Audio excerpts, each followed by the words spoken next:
Magsitayo po ang lahat.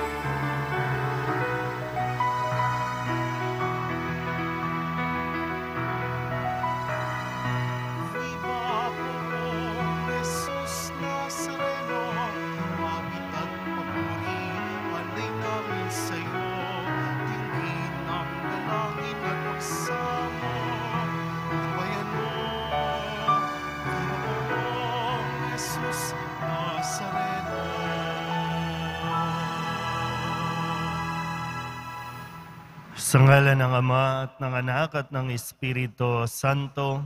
Amen. Ang pagpapala at kapayapaan mula sa Diyos na Ama natin at sa Panginoong Hesukristo naway sumainyo. At sumaiyo rin. Mga kapatid, tinipon tayo bilang kaanib ng angkan ng Diyos, kaya dumulog tayo sa maawaing Panginoong nagpapatawad ng lubos. Sinugong tagapagpagaling sa mga nagsisisi, Panginoon, kaawaan mo kami. Panginoon, kaawaan mo kami. Dumating na tagapag-anyayang mga makasalanan ay magsisi, Kristo, kaawaan mo kami. Kristo, kaawaan mo kami. Nakaluklok ka sa kanan ng Diyos Ama para ipamagitan kami. Panginoon, kaawaan mo kami. Panginoon, kaawaan mo kami. Kaawaan tayo na makapangyarihang Diyos, patawarin tayo sa ating mga kasalanan, at patnubayan tayo sa buhay na walang hanggan. Amen. Manalangin tayo. Ama naming makapangyarihan, lakas ka ng mga walang inaasahan kundi ikaw. Ang pagluhog namin na iyong pagbigyan, sapagkat kami mga tao lamang na pawang mahihina kapag iyong iniwanan.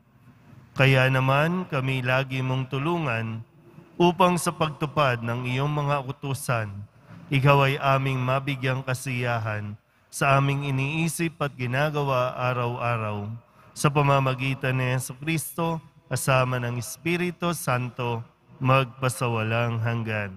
Amen. Magsiupo muna ang lahat. Pagbasa mula sa unang aklat ng mga hari. Nang patay na si Nabat, sinabi ng Panginoon kay Elias na taga-Tisbe, "Madali ka, puntahan mo si Haring Akab. Makikita mo siya sa Jezreel sa ubasan ni Nabat. Naparoon siya upang kamkamin iyon. Sabihin mo sa kanya, ito ang ipinasasabi ng Panginoon.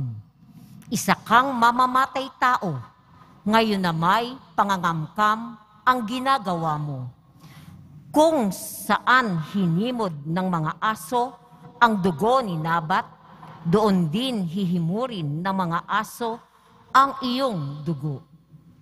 Sinabi ni Akab kay Elias, "Narito ka na naman, mahigpit kong kaaway." Sagot naman sa kanya ni Elias, "Oo, hinahanap kita uli, sapagkat nagumon ka sa kasamaan. Malagim na parusa ang babagsak sa iyo. Ganito ang ipinasasabi ng Panginoon, itatakwil kita, lilipulin ko ang mga anak mong lalaki, matanda at bata. Parurusahan kita tulad ng ginawa ko sa angkan ni Jeroboam na anak ni Nabat at sa angkan ni Baasa na anak ni Ahiyas, sapagkat ako'y ginalit mo at ibinulid mo ang Israel sa pagkakasala. Ito naman ang sumpa laban kay Jezebel. Kakanin siya ng mga aso sa nasasakupan ng Jezreel. Sino man sa angkan ni Akab ang mamatay sa bayan ay kakanin ng mga aso. Sino mang mamatay sa bukid ay kakanin ng mga uwak. Dahil sa sulsol ni Jezebel, nagumon si Akab sa paggawa ng masama sa paningin ng Panginoon. Sumamba rin siya sa Diyos-Diyosan gaya ng mga Amoreo na pinalayas ng Panginoon pagdating ng bayang Israel sa lupaing iyon. Nang marinig ni Akab ang mga sinabi ng propeta, ginawak niya ang kanyang damit, nagsuot ng sako, at di hinubad iyon kahit sa pagtulog. Nag-ayuno siya bilang tanda ng malaking kalungkutan. Kaya't sinabi ng Panginoon kay Elias, hindi mo ba napansin kung paano nagpapakababa sa harap ko si Akab? Sapagkat nagpakababa siya, hindi ko itutuloy ang parusa sa kanya habang siya'y nabubuhay. Ngunit pagkamatay niya, parurusahan ko ang kanyang angkan. Ang salita ng Diyos. Salamat sa Diyos. Poon, iyong kaawaan, kaming sayo'y nagsisuway. Poon, iyong kaawaan, kaming sayo'y nagsisuway. Ako'y kaawaan, o mahal kong Diyos, sang-ayon sa iyong kagandahang loob. Mga kasalanan ko'y iyong pawiin, ayon din sa iyong pag-ibig sa akin. Hugasan mo sana ang aking karumhan, dalisayan mo ang aking kasalanan. Poon, iyong kaawaan, kaming sayo'y nagsisuway. Ang pagsalansang ko ay kinikilala, laging nasa isip ko at alaala. Sa iyo lang ako nagkasalang tunay, at ang nagawa ko'y di mo nagustuhan. Poon, iyong kaawaan, kaming sayo'y nagsisuway. Ang kasalanan ko'y iyon ang limutin, lahat kong nagawang masamay, pawiin. Ingatan mo ako, Diyos kong manunubos. Ang pagliligtas mo'y galak kong ibabantog. Poon, iyong kaawaan, kaming sayo'y nagsisuway. Magsitayo po tayo.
Sumainyo ang Panginoon. At sumayo rin. Ang mabuting balita ng Panginoon ayon kay San Mateo. Papuri sa iyo, Panginoon. Noong panahong iyon, sinabi ni Jesus sa kanyang mga alagad, narinig na ninyong sinabi, ibigin mo ang iyong kaibigan at kaputan mo ang iyong kaaway. Ngunit ito naman ang sabi ko, ibigin ninyo ang inyong mga kaaway at idalangin ninyo ang mga umuusig sa inyo, upang kayo'y maging tunay na anak ng inyong amang nasa langit. Sapagkat pinasisikat niya ang araw sa masasama at sa mabubuti, at pinapapatak niya ang ulan sa mga banal at sa mga makasalanan. Kung ang mga umiibig sa inyo ang siya lamang ninyong iibigin, ano pang gantimpala ang inyong hihintayin? Hindi ba't ginagawa rin ito ng mga publikano? At kung ang binabati lamang ninyo'y ang inyong mga kapatid, ano ang nagawa ninyong higit kaysa iba? Ginagawa rin iyon ng mga hintil. Kaya dapat kayong maging ganap gaya ng inyong amang nasa langit. Ang mabuting balita ng Panginoon. Pinupuri ka namin, Panginoong Heso Kristo. Magsiupo po ang lahat. Isang magandang araw po sa inyong lahat. Ito po ang para sa akin, isa sa pinakamabigat na ipinapagawa ng poong Jesus Nazareno bilang alagad, bilang pari, bilang deboto ng Nazareno. Ito yung utos niya na kadalasan ay hindi natin pinakikinggan. Hindi ko alam kung gaano kalinaw ang pagkakabigkas ko o sadyang nagbibingi-bingihan tayo pagdating sa bagay na ito. Sino ba sa atin ang walang kaaway? Sino ba sa atin ang hindi nakaranas awayin? Lalo pa ngayon, no? Ang dami-daming magkakaaway.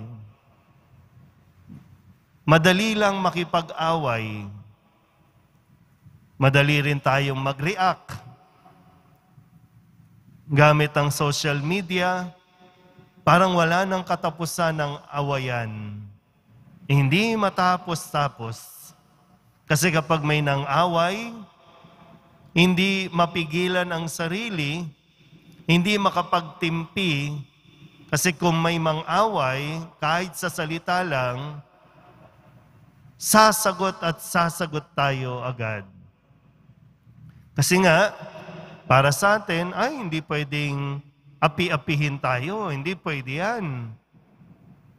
Kailangan patunayan natin na hindi tayo basta-basta pwedeng ganyanin. Okay lang sana kung hindi tayo nagsisimba. Parang pwede pang ma-justify. Hindi kasi nila alam yung utos ni Jesus. Pero nakakalungkot, mismong taong simbahan, palasimba, ang mahilig makipag-away. Ang hindi makapagtimpi na hindi sumagot. Malinaw naman ang sabi ni Kristo. Ngayon, sinasabi ko sa inyo kung ano ang dapat gawin. Ibigin ang kaaway. Ibigin ang kaaway. Ipagdasal ang mga umuusig. Pag sinabing umuusig, mga nagpapahirap. Nagpapahirap ng kalooban, nagpapahirap ng buhay mo. Pero ang tanong nga, nagawa ba natin kahit minsan yung ipagdasal ang kaaway natin o ang umaaway sa iyo? Ano yung, pwedeng, okay, pinagdadasal. Ano yung pinagdadasal? Sana mawala na siya sa mundong ito. Yun ba? Ganun ba yung gustong sabihin ni Jesus? Ipagdasal mo na lang. Kukunin din ni Lord yan. Sabi kasi, no, para maging ganap tayong katulad, no, maging ganap na tunay na anak ng Diyos, maging ganap na Kristiyano, ito yun. Para maging ganap, unless hindi natin concern talaga yun, dahil marami sa atin, ang concern dito, humingi lang ng pera, humingi lang ng kung ano-ano. Yun lang eh. Kaya walang katapusan. Alam niyo kung makikipag-away tayo ng makikipag-away, isipin mo yung magiging consequences niyan. Kasi ang pakikipag-away po, no? Kumbaga, marami tayong nagagawang kasalanan. Pag nakikipag-away tayo, umaabot sa punto na sinisiraan na natin ang tao. Maraming pangit na nangyayari kapag ang isang tao namumuhay sa galit. At hindi lang tayo ang apektado. Marami ang nadadamay, mga inosente ang nadadamay. Kung maraming nakikisawsaw na hindi naman, na wala naman dapat doon, pero mas maraming inosente ang nadadamay. At tinan niyo po yung kwento sa unang pagbasa dahil sa ginawa ni Haring Akab kay Nabat para makuha yung lupa ni Nabat na ipapatay si Nabat ni Haring Akab at ni Jezebel. At ito yung parusa ng Diyos. Mga anak, mga kalahi, bata, matanda, magsasuffer, maghihirap dahil sa ginawa ni Akab. Ganon din naman sa atin. Pag may kaaway ka, sinong naapektuhan? Anak mo. Minsan nga, nadadawit pa yung anak mo, pamilya mo. Dapat ikaw lang yan eh. Pero hindi nga ganon. May nadadawit. Kaya isipin mo ng mabuti. Sana ang maituro natin, hindi paghihiganti, kundi maituro din natin. Ito yung isang bagay na hingin natin sa Diyos. Mahirap eh. Mahirap ibigin yung kaaway. Mahirap ipanalangin yung kaaway na mapabuti siya. Mahirap po. At hindi natin ito magagawa ng tayo lang. Kailangan natin ng tulong ng Diyos. Tanging yung lakas na magmumula sa Diyos ang magbibigay sa atin ng kakayahan, grasya, para magawa natin ito. Pero kung dededmahin mo lang, naku, Father, bahala ka dyan, Father. Wala akong pakialam dyan sa mga umaaway sa akin. Yun ay kung, sabi ko nga, kung seryoso tayo, maging Katoliko, seryoso tayong maging deboto, seryoso tayong maging anak ng Diyos, ito ang pagsumikapan natin na magawa. At least, may pagdasal man lang natin na maging mabuti, tumino, maging tama ang pag-iisip ng mga taong umaaway, umuusig sa atin. Amen. Tumayo po tayo. Lumapit tayo sa Ama upang tulungan tayong makasunod sa halimbawa ni Jesus na nag-uutos sa atin na ibigin natin ang ating mga kaaway. Ang ating pong itutugon, Ama, tipunin mo kami sa iyong pag-ibig. Ama, tipunin mo kami sa iyong pag-ibig. Ang mga pinuno ng simbahan, naway, magbigay saksi sa pamamaraan ng habag, pag-ibig at pagpapatawad upang masalamin sa kanila ng sanlibutan ang kabanalan ng Diyos. Manalangin tayo. Ama, tipunin mo kami sa iyong pag-ibig.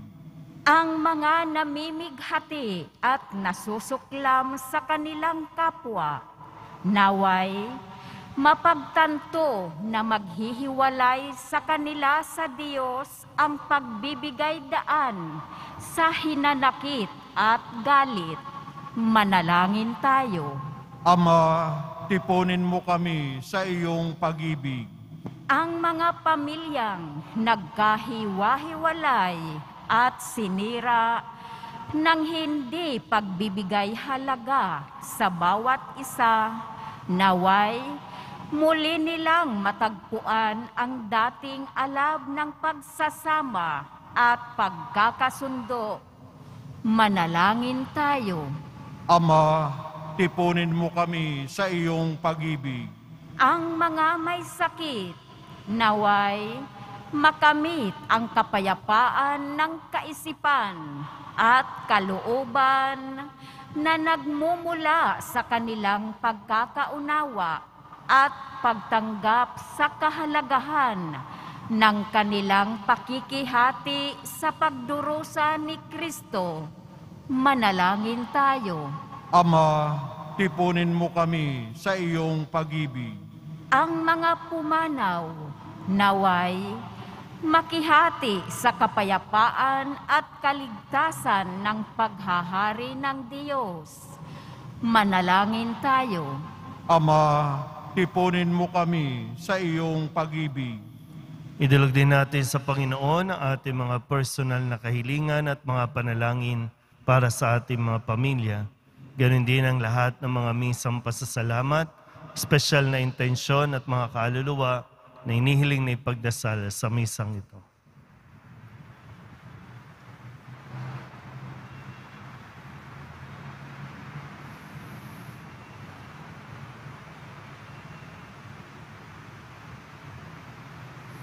Ang lahat ng ito ay inihiling namin sa ngalan ni Kristong aming Panginoon. Amen. Magsiupo po ang lahat.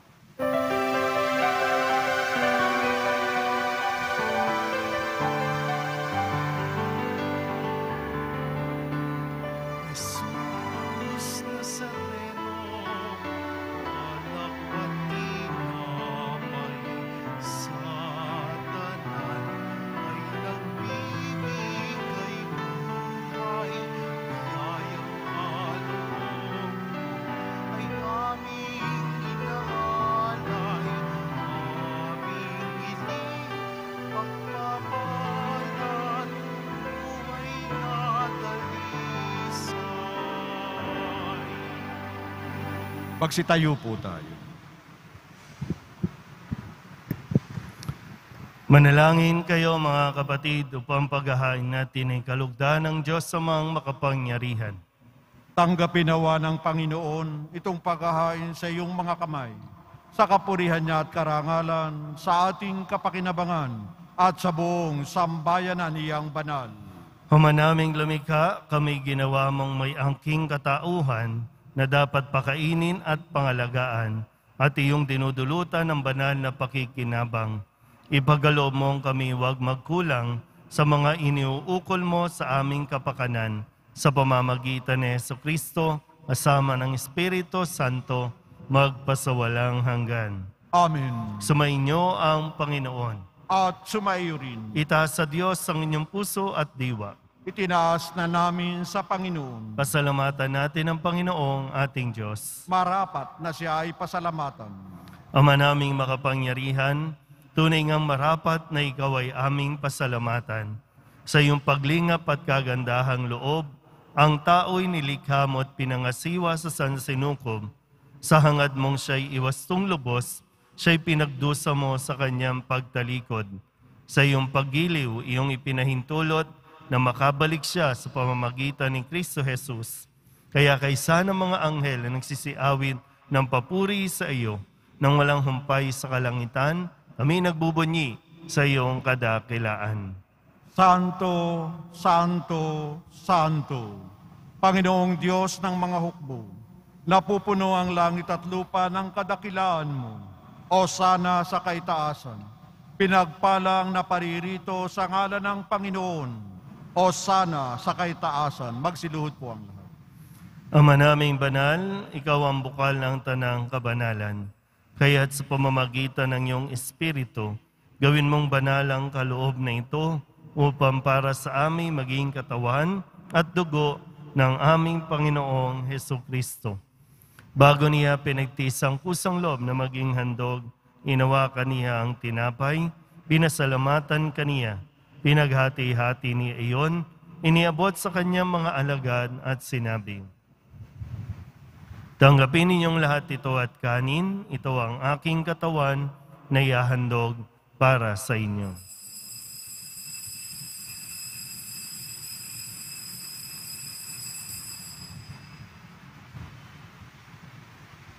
Kaya hindi naman ang matapos ang hapunan, inawakan niya ang kalis, muli kaniyang pinasalamatan.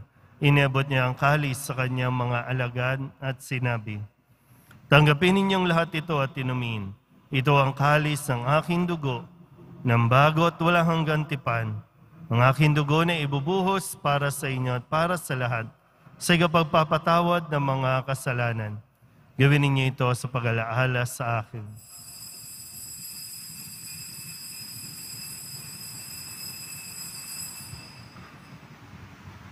Pagsitayo po ang lahat. Ipagbunyi natin ang misteryo ng pananampalataya. Si Kristo'y namatay, si Kristo'y nabuhay, si Kristo'y babalik sa wakas ng panahon. Ama, ginagawa namin ngayon ang pag-alaala sa pagkamatay at muling pagkabuhay ng iyong anak, kaya tiniaalay namin sa iyo ang tinapay na nagbibigay buhay at ang kalis na nagkakaloob ng kaligtasan. Kami napapasalamat dahil kami iyong minarapat na tumayo sa harap mo para maglingkod sa iyo. Isinasamo namin kami magsasalo-salo sa katawan at dugo ni Kristo ay mabuklod sa pagkakaisa sa pamamagitan ng Espiritu Santo. Ama, lingapin mo ang iyong simbahang laganap sa buong daigdig. Puspusin mo kami sa pag-ibig kaysa ni Francisco na aming Papa at ni Jose na aming Obispo at ng Tanang Kaparian. Alalahanin mo rin ang mga kapatid naming nahimlay na may pag-asang sila'y muling mabubuhay, kaya hindi ng lahat ng mga pumanaw. Kawaan mo sila at patuloyin sa iyong kaliwanagan. Kawaan mo at pagindapating kaming lahat na makasalo sa iyong buhay na walang wakas. Kaysa ng mahal na Birhen Maria na Ina ng Diyos, ng kabiyak ng puso niyang si San Jose, kaysa ng mga apostol at ng lahat ng mga banal na namuhay dito sa daigdig ng kalugod-lugod sa iyo, may pagdiwang nawa namin ang papupuri sa ikararangal mo sa pamamagitan ng iyong anak na aming Panginoong Hesukristo. Sa pamamagitan ni Kristo, kasama niya sa Kanya, ang lahat ng parangal at papuri ay sa iyo, Diyos Amang makapangyarihan, kasama ng Espiritu Santo, magpasawalang hanggan.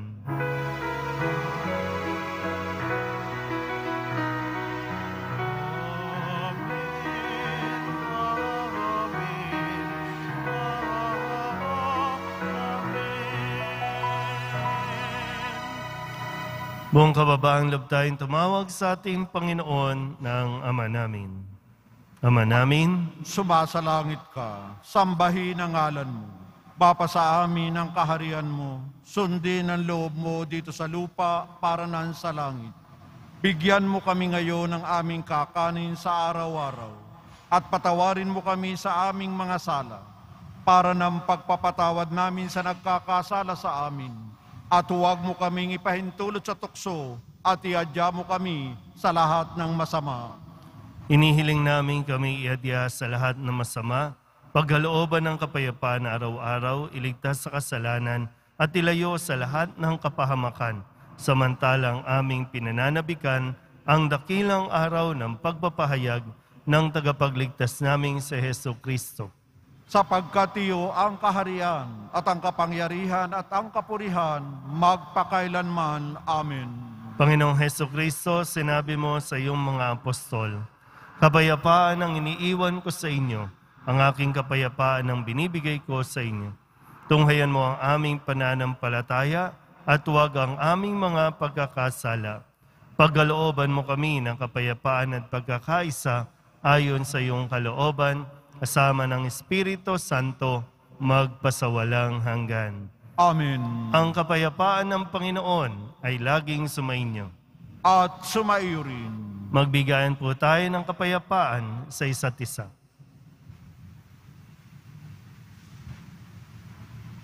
Kordero ng Diyos na nag-aalis ng mga kasalanan ng sanlibutan, maawa ka sa amin. Kordero ng Diyos na nag-aalis ng mga kasalanan ng sanlibutan, maawa ka sa amin. Kordero ng Diyos na nag-aalis ng mga kasalanan ng sanlibutan, ipagkaloob mo sa amin ang kapayapaan. Magsiluhod po ang lahat.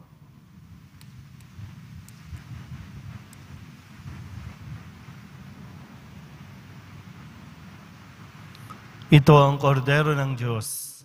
Ito ang nag-aalis ng kasalanan ng sanlibutan. Mapalad ang mga inaanyayahan sa kanyang piging. Panginoon, hindi ako karapat-dapat na magpatuloy sa iyo, ngunit sa isang salita mo lamang ay gagaling na ako. Katawan ni Kristo. Amen.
Tumayo po tayo. Manalangin tayo. Ama naming mapagmahal, ang pinagsaluhan naming banal na pakikinabang na nagpahiwatig ng iyong pakikiisa sa tanang naritong nakikipagdiwang ay magdulot nawa ng pagkakaisa sa iyong sambayanan sa pamamagitan ni Jesucristo, kasama ng Espiritu Santo, magpasawalang hanggan. Amen. Sumainyo ang Panginoon. At sumayo rin. Manalangin tayo para sa pagbabasbas. Mahal na pong Jesus Nazareno, inihayag mo sa pamamagitan ng krus ang walang maliw na pag-ibig ng Diyos sa sangkatauhan. Pakinggan mo ang kahilingan ng iyong angkan na nagsusumamo sa iyo. Makamtanawa nila ang iyong katugunan at tanggapin ang kasagutan na may utang na loob na tinatanaw. Basbasan din po ninyo ang mga dala-dala nilang mga imahin at dasalan at lahat ng mga may karamdaman. Sa pamamagitan ng bendisyon na ito, naway maalala nila ang mga pangako nila noon sa binyag na ikaw ang kanilang ibigin at paglilingkuran bilang Panginoon magpasawalang hanggan. Amen. At pagpalain kayo ng makapangyarihang Diyos, Ama at Anak at Espiritu Santo. Amen. Humayo kayong taglay ang kapayapaan ng poong Jesus Nazareno. Salamat sa Diyos. Magandang araw po.